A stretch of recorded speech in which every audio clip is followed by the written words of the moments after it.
3 things that you should avoid when writing the first chapter of your novel. And if you're interested, keep watching. Hey guys, welcome back to my channel. If this is the first time on this channel, welcome, welcome, welcome. My name is Priscilla Savage. I'm your host. I'm an indie author and entrepreneur. I have 5 books out currently on Amazon. So feel free to check out my books. All the links are going to be in the description box below. And if you're a returning subscriber, thank you so much for returning. I really appreciate you guys. Thank you so much. So if you're a writer and you're very interested in self-publishing, I want to show you and I want to tell you 3 things that you should avoid when writing the first chapter of your novel. And you know, the first chapter is always like, sometimes for some of us, it's like, okay, it's like kind of like daunting because we're like, you have this idea, like you're excited, you know, you don't really know how to begin. Like, how can I do this? How can I write this, right? So the first thing that you want to avoid, you can keep this in mind when you're writing your first chapter. The first thing that you want to avoid is, and I have my notes here, guys. The first thing you want to avoid is don't start your chapter on a mundane level, like on a regular level. And let me tell you what I mean by this. Like for example, your character waking up in the morning and just going on about their normal regular activities and things like that, and nothing is happening. They just woke up, brushed their teeth, took a shower, dressed up, and now they're off to work or off to school, and nothing interesting is happening. Nothing is shaking that up, and they just get home, have dinner, do their homework, or sort out some like work stuff, and they go to sleep, and maybe they said hello to their friends. That's kind of boring. You get the drift, right?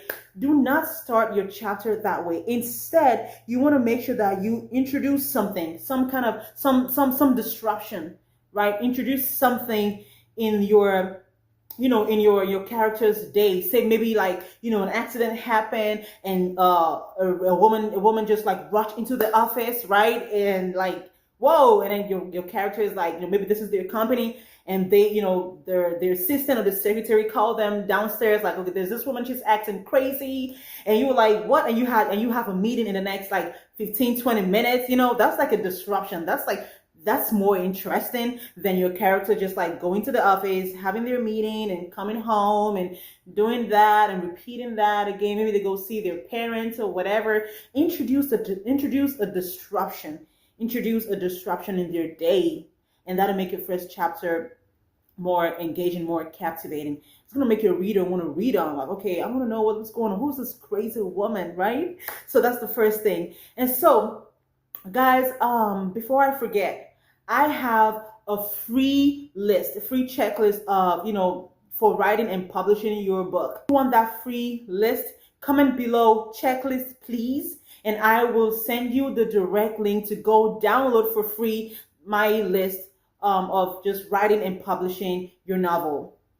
Okay, so comment down below, checklist, please, and I will send you the link to go download my free checklist for to write and publish your novel. So let's keep going. The second thing that you want to avoid when writing your first chapter is don't leave out the conflict. I know sometimes you want to make your character like, anticipate something, and that's good. Keep that, but you don't want to drag things on for too long, where it's like your character is like wondering if they need to be invested, where your readers are like wondering if they need to be invested in this story, if they need to be invested in this your main character's life, right? Do not leave out the conflict. Okay, so here's what I mean. For example, right, say your character is like acting a certain way. Let's go back to the first example, right? Like this CEO, right? Say for example, forget the crazy woman coming into the office or rushing into the company. Say the CEO like goes to the office and whatnot, and and starts like kind of acting a certain way, responding, reacting to different things a certain way. Do something, with the CEO, with the character. Do something that will make your readers, they're reading about this character, that will make your reader, think that, kind of like think that, okay, what's up with the CEO? Why is he reacting like this, right? Why is it like, and it could be like the internal conversations, the internal dialogue, his thoughts. It could be like maybe his external dialogue with, a colleague or one of his employees, or it could just be the way he reacts to a situation, right? So write something, do something that will make your reader think that, okay, there's something happened in this person's past that's making this person react like this. Give us something. Don't make your readers like wait for too long. I know it's the first chapter. You don't want to dump everything in the first chapter, and that's going to go towards my next point, my last point. You don't want to dump everything. Make sure that you give your readers something to hold on to. Don't dump everything, on your reader. Just give them something to make them think like, whoa, what's up? What's going on? Like, is this, what's up with the CEO? Like, why am I like, why is the CEO acting this way, right? Give your readers something to look forward to. Give them a conflict. Give them something to make them think that, okay, this is not normal, So give them a conflict and make it relatable, okay? Make it relatable. And I'm gonna talk more. I'm gonna talk more on this.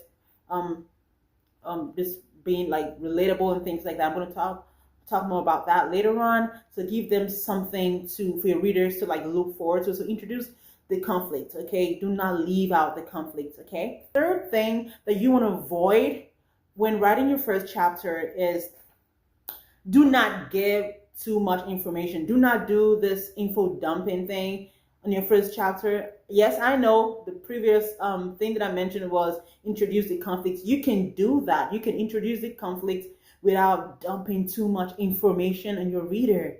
And I think I've heard a lot about this when it comes to fantasy, writing fantasy books and things like that, like world building, and you're doing these different things and you want to make sure that, you touch on certain things. That's great. But make sure that you're giving your reader bits and pieces of this. Do not do everything on the first chapter. No, trust your readers enough to go along with you as you're giving this information. Do not dump everything on the first chapter. Don't do that, guys. Spread it out, first, second, third chapter, spread out the information. Don't dump everything. We don't want to know all about your character's past in the first chapter, right? We don't want to know all about like, okay, everything that's going on in their lives on the first chapter. We don't want that. So do not dump information on your readers, okay? Just make sure you're doing that in bits and pieces, a little here, a little there, and just kind of carry your readers along. Now, if you made it to this part of the video and you are serious about taking your novel to the next level, if you need me to critique your manuscript, if you need me to evaluate your manuscript, I do offer manuscript evaluation and critique, and also help with editing. I help with developmental editing, line editing, and copy editing, and even proofreading. And I also help with marketing. So I'm going to be giving you all of my marketing strategies that I have used in the past, and I still use to market my books, and have worked for me and helped some of my videos go viral. So if that's something that you're interested in, if you want my services and you are really serious about doing that, you can comment down below. I'm serious, and I will send you the direct link to my services, and you can just go check it out and just figure out, what fits you best, your situation, what fits your situation. And I'd love to work with you. So comment down below. I am serious, and I will send you the direct link to my services, and you can just go check it out and figure out what your situation is and what best fits your situation. And I can't wait to work with you. So thank you so much, guys, for watching this video. If you enjoyed this video, please leave me a thumbs up, give this video a big thumbs up, and subscribe to this channel if you've not subscribed to this channel. I upload videos like this. Feel free to check out my other videos and my lives as far as just helping you in your writing journey. I've done this and I'm still doing this, and I just want to help you achieve your goal and take your book to the next level. So guys, keep writing, keep believing. All of my links are in the description box below, and I'll see you in my next video. Bye guys.